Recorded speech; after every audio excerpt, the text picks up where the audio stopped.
I'm joined by Chris Hemsworth. How are you, buddy? I'm very well. Lovely to see you, as is ever the case. Now, Chris, what do you think of what we've done to Leicester Square today? I'm ready to play a bit of tennis. You've got some AstroTurf over here, and then it's slowly becomes darker and infected by the evil Queen's powers, I believe. Is that correct? That is absolutely correct. You've got our visual metaphor for lockdown there. Did you build this? I heard you were out here with a shovel and a wheelbarrow earlier. Single-handedly, yeah, it was all me. Took me days, so I'm glad you appreciate it. Ah, it's fantastic. These stones are huge. Look at this upper body strength you've got. That's what it is. You know me, we like to work out. We go to the same gym. Now, Chris, talk to me about the huntsman. He's not your sort of regular brutish character, is he?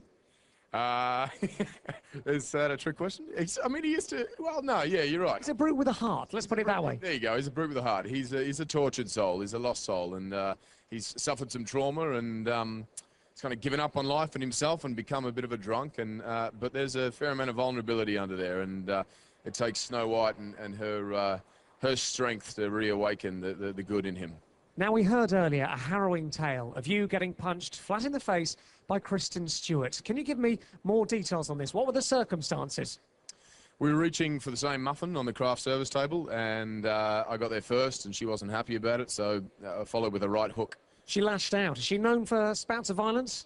Always. She did, karate chop to the back of my head one day.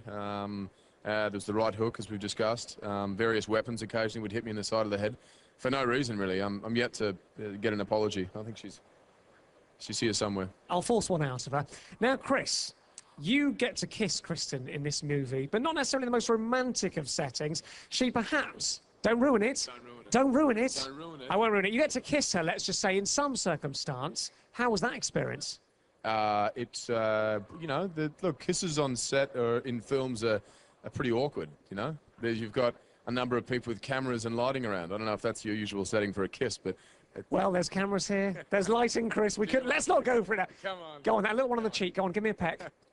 Thank you very much. That's an air kiss, wasn't it? I will take a screen grab of that, and that will be straight on my Facebook profile, let me tell you that. Now, you spent a lot of time in the mud, the wind, and the rain. This doesn't sound like the most glamorous movie shoot that I've ever heard of. No, it was one of the more difficult ones I've ever been a part of, you know, and once we started shooting to the time we finished, you were in the thick of it.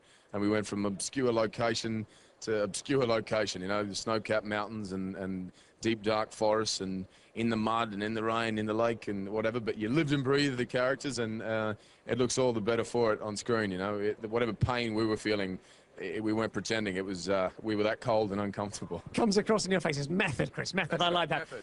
I insist on it, yeah. Chris, it was lovely talking to you yet again. Thanks so much for coming and speaking to us, and enjoy tonight and the premiere of Snow White and the Huntsman. For now, though, Chris Hemsworth, everyone.